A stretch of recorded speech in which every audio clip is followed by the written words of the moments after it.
I do want to briefly talk about the trade since we're knee deep in media days and the training camp's about to start for the NBA. Excuse me. One of the biggest trades that we saw come out of nowhere, honestly, I think it happened on Friday. It was Karl Anthony Towns getting traded to the New York Knicks for Julius Randle, Dante DiVincenzo, and a first round pick. I'll first talk about what I think this means for the Knicks. I don't think there was a real question that Julius Randle had a tough time playing alongside Jalen Brunson. I don't think that it couldn't happen. I don't think that they were unable to play alongside each other. But Julius Randle is a person that thrives with the ball in his hands, and I am interested to see how that playoff run would have fared last year if Julius Randle was healthy. I think they would have had a better chance. But Julius Randle is a player that thrives with the ball in his hand, and he has shown that he doesn't do much without the ball in his hand. And we also saw how they struggled more times than not, him and Jalen Brunson to coexist on the floor. And then you throw in Dante DiVincenzo, who had a career year last year. I understand the allure and the thought of this was going to be a very big year for the Knicks with a healthy Jalen Brunson, with a healthy Julius Randle, with a healthy Dante DiVincenzo, with a healthy team, because you also brought in Mikal Bridges, you have OG Anunoby, you have Josh Hart. This is one of those teams that could find themselves in the Eastern Conference Finals, or could be at least near the top of the Eastern Conference. But I also understand the allure of, okay, well, we've seen they didn't look the best. Julius Randle and Jalen Brunson, they didn't look the best together, and they have an opportunity to get someone like Karl Anthony Towns, who I don't think is a good player. I mean, is a good number one option, but as a number two option, I think has a chance to be really good, and surrounded by pieces that he's not the focal point, but he's a very big, I think they're really good. And I think that the Knicks knocked it out the park.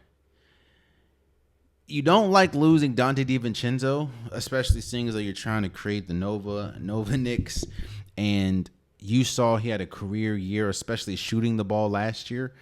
A lot of that was due to the fact of he was one of the only players that were constantly available. Since we saw a bunch of players from McBride to OG Anunoby, all of them were hurt.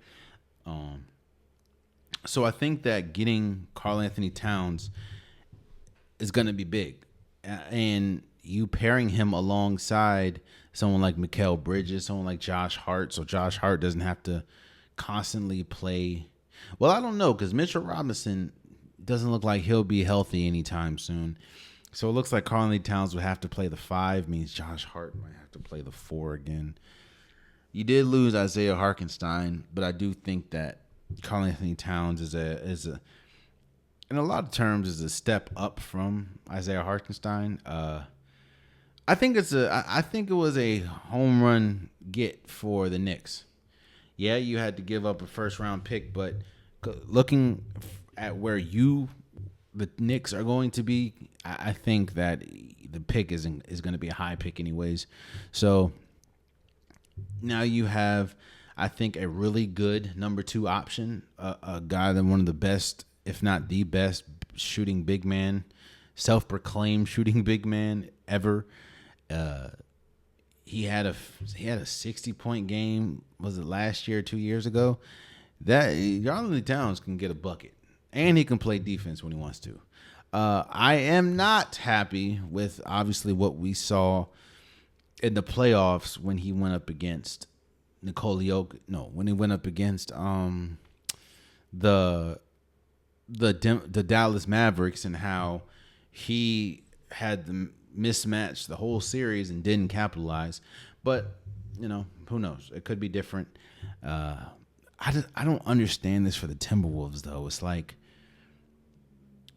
you say that this is to maximize Anthony Edwards' potential, yet you're adding a player that thrives with the ball in his hands and Julius Randle and doesn't really particularly do much else outside of score the ball.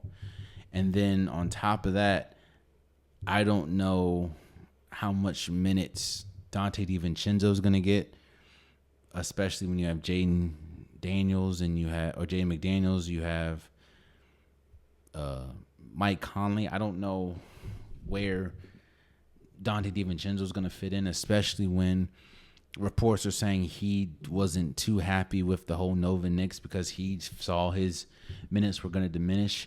I don't know how much minutes you think you're going to get, or he thinks he's going to get, or how much minutes he can get for the Timberwolves.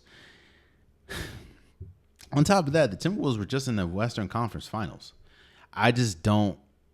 And if you replay it back, Karl-Anthony Towns was a huge reason why they overcame the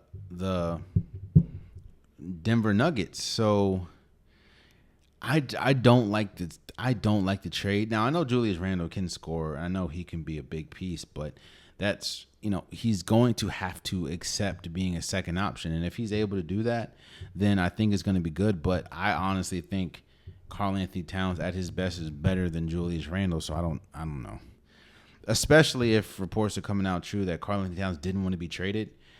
I just think it was a win for the Knicks. I don't really like it for the Timberwolves, but hey, shouts out for all parties involved. So, yeah. Oh, man, you stayed to the end of the video. I appreciate you. If you like what you saw, be sure to hit that subscribe button so you'll never miss any content from your boy. You can also go back and watch past episodes, past clips, and don't forget that the Unpopular Podcast, new episodes drop every Wednesday and Saturday. Appreciate you.